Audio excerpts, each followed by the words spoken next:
Hey guys, Dakara here, welcome back to my channel. Today we're on the Expanse Season 3, Episode 12. Without further ado, let's roll that intro and dive straight in. Here we go.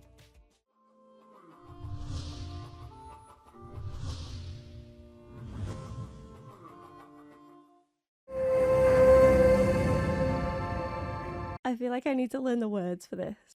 But there's your hum.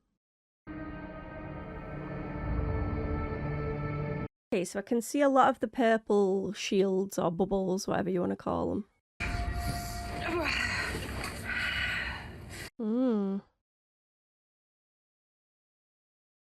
Ew, her jaw is like clicking louder than mine does. I've killed better people than Telly Faggot. Amos is into it. I bet it was all her. Fake broadcast, all of it. We're not going to kill her. Not about her. It's about us. Why am I loving this relationship here? Like, this is the first scene and I'm all for it. That seems to have done something at least. Antennas up. Her tattoos look sick. I think the Rossi might have seen something. That flickering's gotta be so frustrating. If we can't send a message, then I need to go over there. Back in two, back in two. I'll take Amos and the priest. Pastor. Whatever. Whatever. I have to go. So do I. So you're gonna leave it unattended? Whole team then. Whole team. Oh, please be safe. I'm Captain Chandra Lucas of the MCRN Askia. I'm not saying another goddamn word until I know my crew is okay. Sounds like Holden. We got him back now. What happened on that station? So we're docked with the Behemoth. Ask where Drummer is. Dakara. Not just yet. Not just yet. He's not said that she ain't there. Now that it's finished building the ring that's Right. trying to report in, everyone it could talk to is gone. Something killed them. They tried to stop it. So there's something bigger than the protomolecule. We need to get out of this place and never come back. That man is seeing ghosts. He's insane. That comparison, I think, was really interesting with the ant hills. We're all on the same side. Stand down. I've already put that gear in storage. It will be safe and secure. This... Nice suit. Pipe down, you. I don't know why, but it just does my pip in, that kid. He's just got this, like, cocky arrogance to him that I'm just not about. You need to be in a medical coma. It'll help the healing process. I'm fine. You are not fine. I'm just glad that she's alive. Oh, we've seen her before. Captain, I Get out! Don't you cry.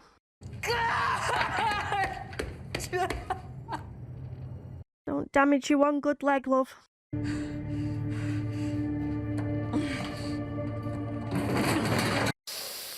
On the leg. On the leg, Drummer. The Behemoth was designed as a generation ship. It has an extraordinarily powerful communications laser which might be able to punch through the interference at the ring gate. It's worth a try. I'll speak to the captain of the beam. Couldn't that backfire, though? Because what if the protomolecule sees that as an attack, though, then? Gotta work extra hard now for keeping us alive. Do you think they do same for us? We run out of synthetic blood for our goal. Oh, sugar. Report to medical units for mandatory blood donation. You not have to do it. I bleed as well as anyone. Okay. So many dead or messed up, but not this guy. Or you. Or me. Like, is this chick okay? Like, Bobby said it exactly how it was then. It's like, yeah, well, what about us? Hello? We're okay? You forgetting about that? How many died? What? Keeping count? Don't talk to the prisoner. These two are driving me mad. We're taking him to the brig as ordered. Now everyone just shut the fuck up. Love her. We hold out your weapon when you're on board. Well, that's not gonna happen. Amos, please. No. I mean, his weapons are his fists anyway, let's not lie. What happened to Drummer? No, you coming with me. You deserve. Can we smack this kid already? I was expecting this. I will get us some answers. This is like an awkward mix of people on this ship now.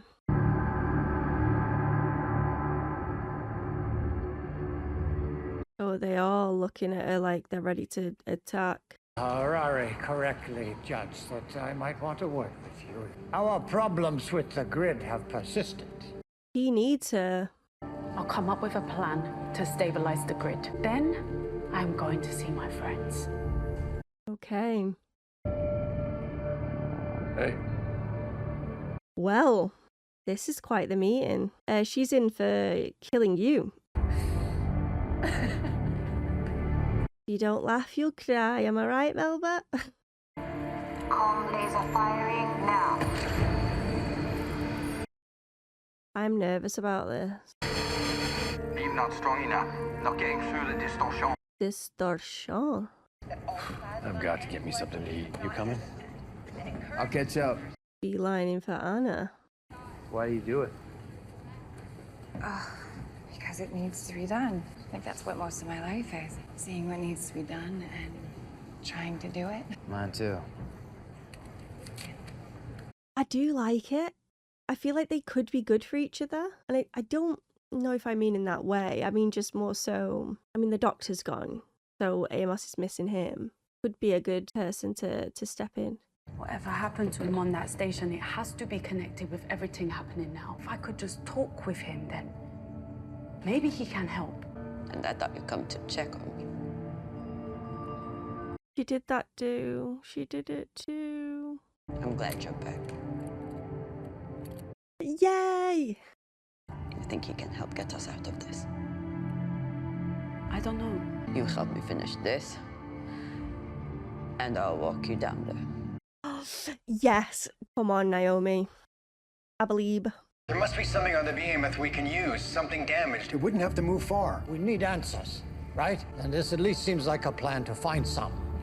Yeah, but what are you going to use? I want to scare up some food. You want any? I'm gonna be here for a while. You know he's dead, right? Amos. Just taking a moment with him. I'll bring you some food. You know he's dead, right? Yes, Amos. Yes, I'm aware. How do they take blood? Some supplies are thinner than the inventory. Someone could be stealing. We are done here. Yeah. Who did I put in charge of security for emergency supplies? Everything we do here is to buy one more chance to live, one more breath. Yeah, wake the hell up. Do you have a brain tumor? There's something not right, though. You should have let him kill me. You don't get the easy way out. She's still such a mystery, isn't she? Because there's something there. She's not like everybody else, but I don't really know what yet. Ready for remote detonation. Okay, that's far enough. Do it.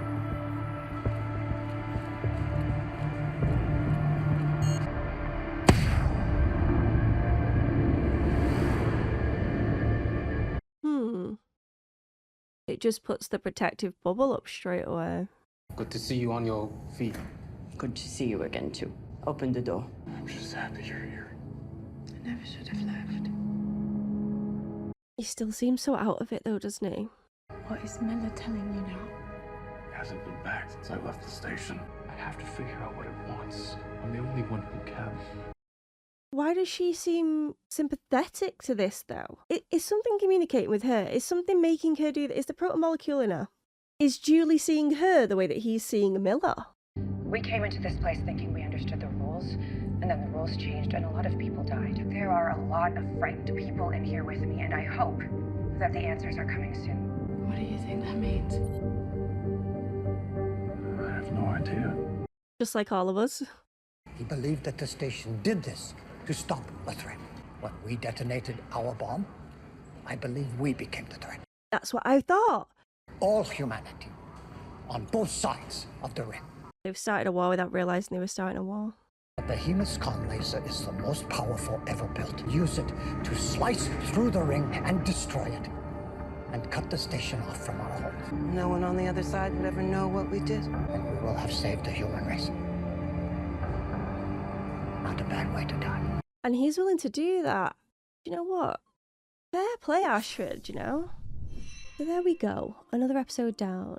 And I do feel like, again, like the quality hasn't dipped at all. It's still right there at steady pace. I would like a few more answers than what we're getting. However, I feel like that's just me being like a needy viewer, you know? I just want it. I'm being impatient. I just want those answers. It doesn't mean that I'm not enjoying the storyline and the pace in which it's going. So let's discuss Drummer first, because thank the sweet Lord she's okay. I mean, to an extent, she's still very heavily injured. But luckily, because of the advanced technology that they have, she can still walk about, and her upstairs hasn't been tampered with. Like, she's still completely there. Yes, her frustrations are high and patience is probably running a little low, and she's infuriated by the situation. But I do think that because of the type of person that Drummer is, she's just so determined and so strong and ready to do what she's got to do to get out there and keep fighting.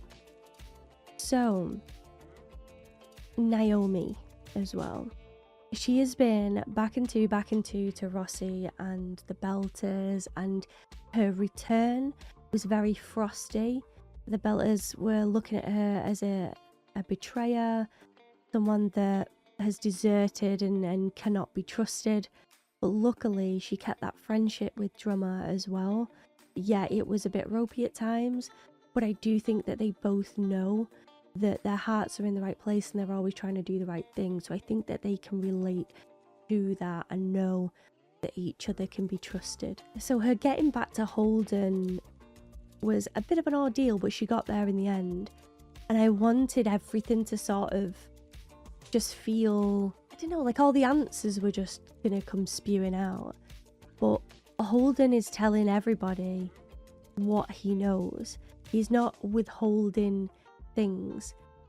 So I guess in my head, I thought when he sees Naomi, he's gonna say more. He's gonna be more relaxed and more news will come out. But it hasn't been the case. He genuinely just has said exactly what he knows. And Naomi has to take that on board now. And you can see that others think that he's crazy. Whereas I love that she's adamant on it not being his fault. Even when he's not, he's doubting himself straight away and saying like, this is all on me. And she's, nope, don't be thinking that. This isn't on you and we can fix this. You could see Drummer on the outside as well.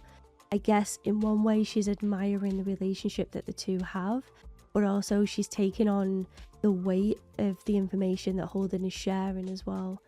And it's that fear of, we're in a bad spot right now and we better think of something to come out of this. So I did definitely enjoy those scenes and those moments between them, and hopefully Naomi can fix the ship. I guess now, after listening to Ashford speak at the end, she's gonna have to try and boost this laser to a whole nother level to try and break through this ring. And like the guys know as well, doing so would trap everybody on that side of the ring, and therefore everyone that they've saved, humanity that they've saved, will never know that. There's no message that can go through. So it would definitely be an honorable death, and you sacrifice the few to save the many in this case, even though there is a lot on this side of the ring right now. I'm also wondering though if Holden will be the key to communicate with Miller or the protomolecule or whomever to help save those on this side of the ring. And the bit that stuck out in my mind was when Holden was saying that the protomolecule, it's not attacking us because we're not a big enough threat. We're not scaring them. It's just, in comparison, we are ants plodding on with life, and if we cause damage along the way and maybe affect those ants along the way. It's not something that will keep the protomolecule up at night by killing all of humanity, because humanity are the ants in this scenario to them, and there is something even bigger that's affecting the protomolecule. That's how I've followed it, and I apologize if I've not followed it correctly. I guess if they've gave us the answers within the episodes that I've seen already, feel free to correct. But if they haven't, then I'd rather not know. I'll wait until the reveals come, the more I watch.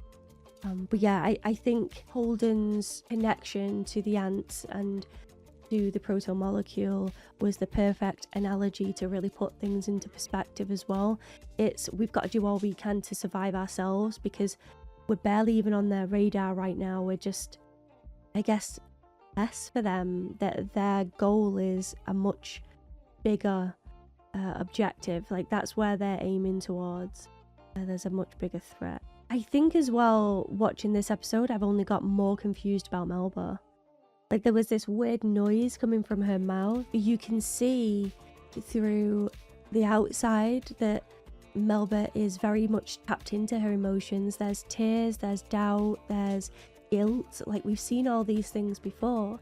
Yet there's also this flick of a switch where something else takes over her. And I don't know what it is. I thought maybe it was the protomolecule connecting to her to make her do these things.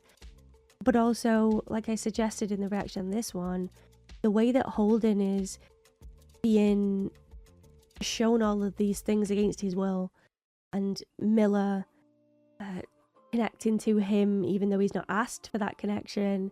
I'm wondering if a similar thing is happening with Melba, and maybe Julie is doing the same to her.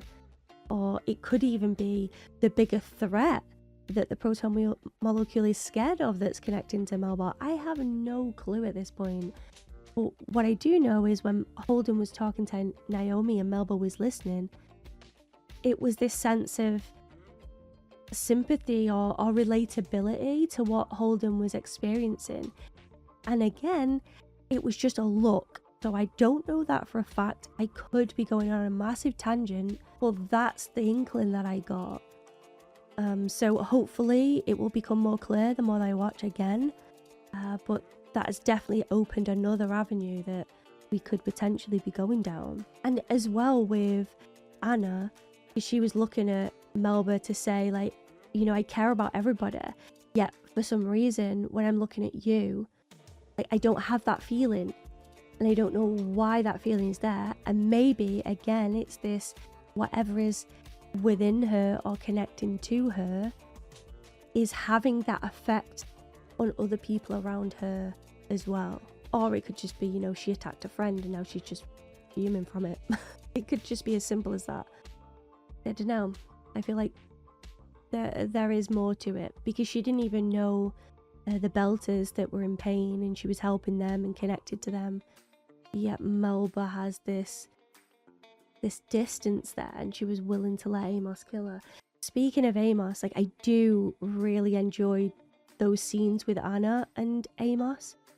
I think it's because we know at this point that Amos has had a really difficult life. We know that he seems to get these attachments to people quite quickly, and it's a very strong attachment. Like, he had it with Naomi, he had it with the doctor, it appears that he's had it with Anna now as well. And we know from the past that he did have someone that he looked to as a mother, and I don't think it ended well, if my memory serves correctly. Again, could be wrong. But I'm wondering if he's having this connection with Anna that's similar to that admiration of, oh, she has a really good heart. I would like that. I feel as though I'm incapable of it, but I'm inspired by it, and it intrigues me. Because again, he says it how it is, like, you know, he's dead, right? Because he doesn't have that connection with those people. But the second Anna says, oh, I know, I'm just here to spend some time with them and have that moment, you see that look in his eyes shift of, oh, I see. Right, okay. She's aware that he's dead, But she's still choosing to because she has a heart and this deeper connection, even though she didn't know this person. It's this need. And again, he sees that as an inspirational thing. So I'm hoping we're going to get more scenes between them because, again, I enjoyed it a lot. I would have liked to have seen Alex having conversations with Bobby or come into contact with Bobby, but they have passed each other now. And speaking of Bobby, her duo, I'm just irritated by them even more every time that they're on the screen. I just get more and more irritated by them. And I don't think it's because they're going against Bobby's wishes or looking at Holden in a negative light. Obviously that plays a part, but I don't think that's the true reason. I think for me it's that small-mindedness that's really irritating me. Like, they're not open to even conversation. They're so just closed off, and it seems quite petty and like they just sulk, like they just throw their toys out the pram, like, ugh, I don't think it's this, I think it's this. I'm just not for it. And I think I have a similar feeling towards the young Belter kid as well, because he's been annoying from the start. I get it, kids can be annoying, but there's something even more so now, and I think it's that, like, just that lack of learning. It's like, you've been through all of these experiences now, you should know better. It's like, how can you still be making the same stupid mistakes? I just want to slap him and wake him up a bit. And he's got people around him that are trying their best to teach him these lessons, and he's just oblivious. Okay, yeah, wake up, my guy. Wake up a bit. And let's just try and wrap this up with Ashford now as well. So again, there's certain things that gets my back up a little bit when it comes to Ashford, but I can't help but like the guy. I just think he's so interesting, and I think he's got a big heart, even though he comes across quite calculated a lot of the time and distant when it comes to opening up about himself. You know, it's like, I've got this persona, I need to live up to it, and that's that. Whereas on those odd occasions where you see that drop a little bit, I am warming to him. And also when he's shown time and time again now that he is willing to die to save the many, and not because he wants to. If he can survive, he's gonna fight. Like he said, we're doing this now to have our next breath, and you do whatever you can to complete that breath. Whereas if he knows what is coming, he is gonna say, right, well, I will take one for the team and sacrifice myself again if it means the sake of others living. So I do want to say that I love that side of him, but there's this niggle as well in my brain that's like, what if he's saying and doing these things to appear a certain way, but then I'm like, you've watched too much TV and you're overthinking it now. So yeah, I just have this like a lack of trust when it comes to TV, and I feel like I need to protect myself all the time because they're going to destroy me. But I do want to like him, and I want to believe that he's doing all of this for the right reasons as well. It's like when he was talking to Naomi, and Naomi's ready to hear, you know, they were fighting to the death, and she was wiped out, and now I am the captain of this ship. Whereas he's like, no, she saved my life, and I did all I can to save hers as well. This was a balance thing. This was a give and take, not just, I'm gonna screw you over. And again, Naomi took a beat then, like, oh my bad, I was being quite judgmental then. So I guess you are the captain for now. Obviously she's gone and helped Drummer, and I want Drummer back in her rightful spot. And I wanted a scene between Ashford and Drummer to see his initial reaction to Drummer being up on her feet as well.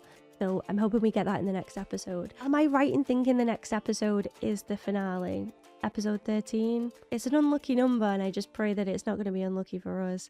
We'll see though. We will see.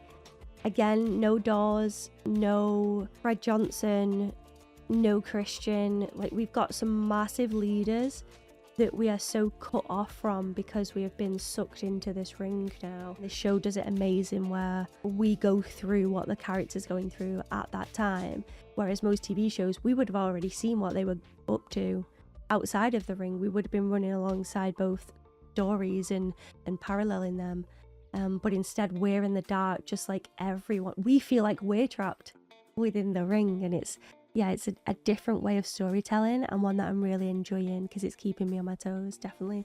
So thank you all for watching this reaction. I hope you enjoyed it. If you did, give it a thumbs up. Maybe subscribe to the channel as well if you could be so kind. But as always, there's no pressure here. I would just love to have you. So we are back to our usual scheduled programming, so I'm hoping there'll be no hiccups moving forward. We are still in the half term though, so Grayson is still off.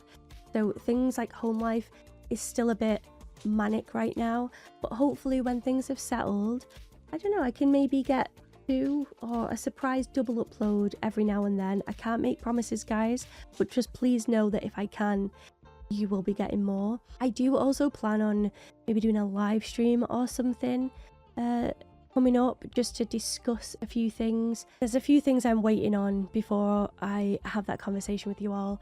Also, for those that don't know, if you're not part of my Discord, I have started a D&D playthrough of a Lovecraft story called Call of Cthulhu. I am loving it. So we've started a channel called Removal of Masks. So if you could check that out, that would be amazing. All of my links are in the description of this video. If you'd like to follow me on Patreon, etc., please do so. These are in their extended form and early access over on there as well. And I've got a bunch of other shows that haven't made its way to YouTube either. So yes, check out my website to see what I've done. And every video that I've ever created, there is a link on my website. So if you ever struggle to find anything, the website is always the best choice to go to. So yeah, check it out. And I hope to see you all again soon for another video.